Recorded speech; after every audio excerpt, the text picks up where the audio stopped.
after playing tourists for a week in touristy Bali, and after taking off the dung box for the 3-day mini cruise around the Komodo archipelago, where I finally saw the famous dragons I'd wanted to see since I was a child, a 1 hour domestic flight brought us to the island of Flores.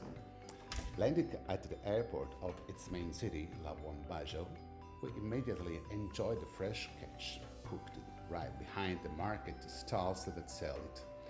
Fish in every color, some unknown to us, some more familiar, like sleeper lobsters or spin lobsters. The food is simple, fish grilled over a barbecue, but the smells alone help you breathe in the soul of this continent so different from our own.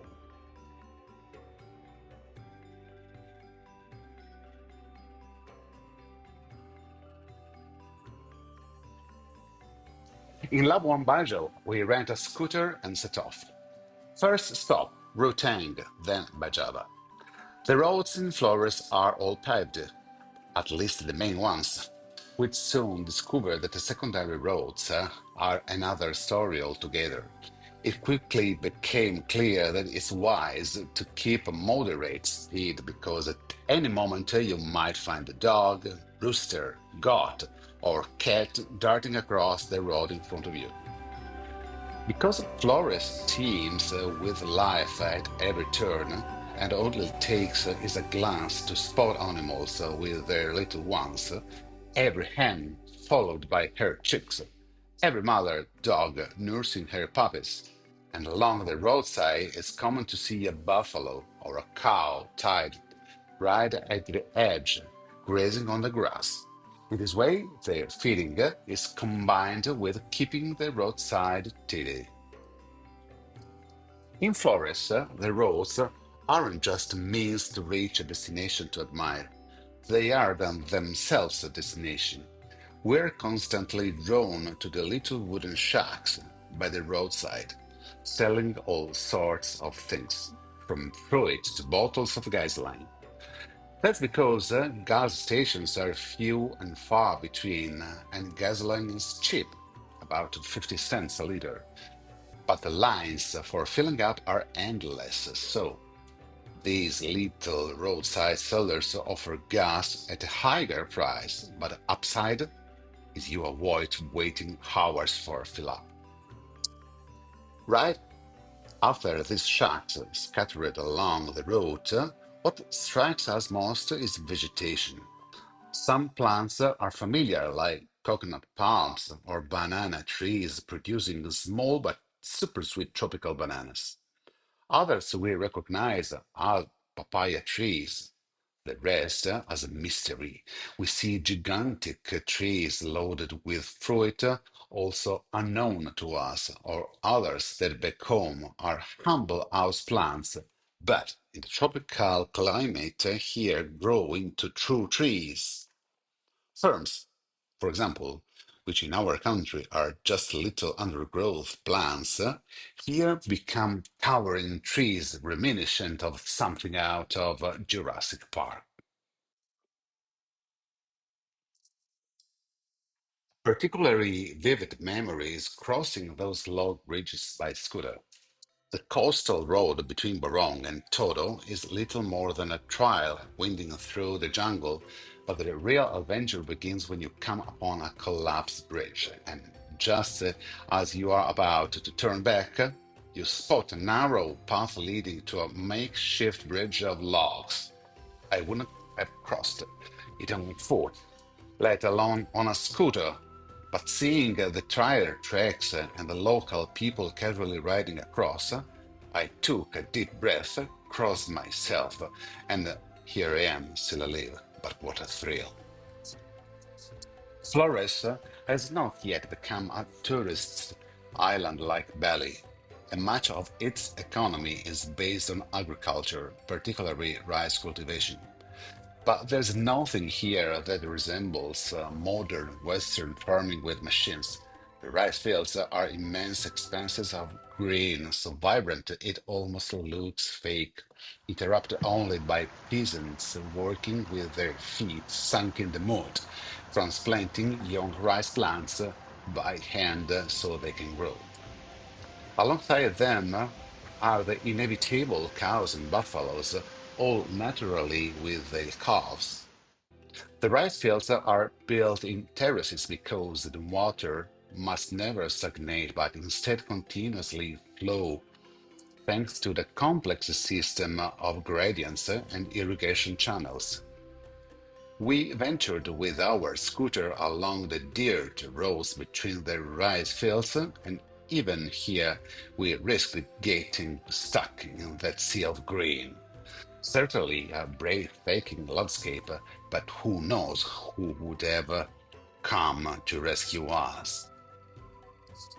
For someone like me, interested in anthropology, traditional villages are a major attraction. There are quite a few across Flores, generally far from the coasts, in the highlands, and not all are easily accessible. Some of these villages are now on tourist route, but they haven't lost their charm. When you arrive, you are greeted with a small welcome ceremony. The village chief, also the clan leader, thanks you for your visit, invokes the blessing of ancestors over you, and declares you welcome as part of the family. Because it really is like entering a family.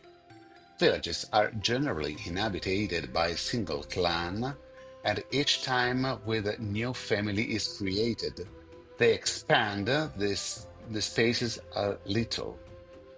Everyone knows each other and helps each other, apparently in total harmony.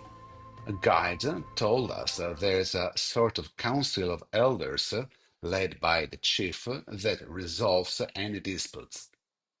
It's not so different from the family and social structures of our own countryside just a few decades ago. Entering these villages and talking to these people is a journey not just in the space but in the time as well. Every house is divided into three sections: the patio, where the women weave and watch the children; a first room, similar to our living room, where people live, welcome guests, or even let them sleep if needed; and then an inner room with hearth, the sacred place of the family.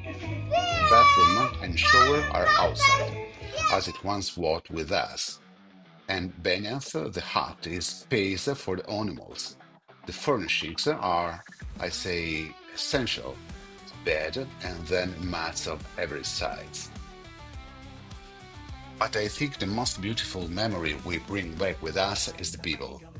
In their simplicity and in many cases poverty, we found so much warmth and so many smiles. Smiles from people of all ages, elderly women with betel red mouths, men who elsewhere might have intimidated us, and countless children. Maybe it's the naive eyes of the tourist, but it feels like living in a world where evil has not arrived yet. We've never felt unsafe, nor did we ever have the sense of that anyone want to take advantage of us as tourists. Everyone, as soon 69 as anni facevo they il caffè in saw us in Albania, trouble, non would avevo mai approach to visto una him. pianta di caffè. Eccola. Many of the people we met invited us into their homes to eat with them, as we were a family. Whenever stopped, someone would come up with inevitable, "Where are you going?" all ready to offer help. Many welcomed us with coffee or tea or asked us to stay and share a meal. Maybe it used to be like in our own country when people didn't lock their doors, when there was less, but people were more willing to share it. And all of those children always playing and smile, constantly reminding us that you don't need everything to be happy. In short, for us who are used to having everything, and maybe to always being dissatisfied with we don't have, the people of Flores were a beautiful interlude, almost a pause if they wanted to tell us you can be happy anyway, maybe even happier with less. A wonderful experience that I would recommend to everyone.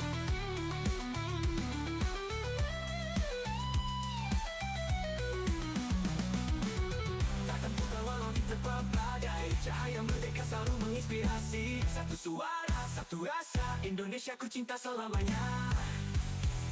Indonesia, tanah airku, di dadaku mengalir kuatnya semangat.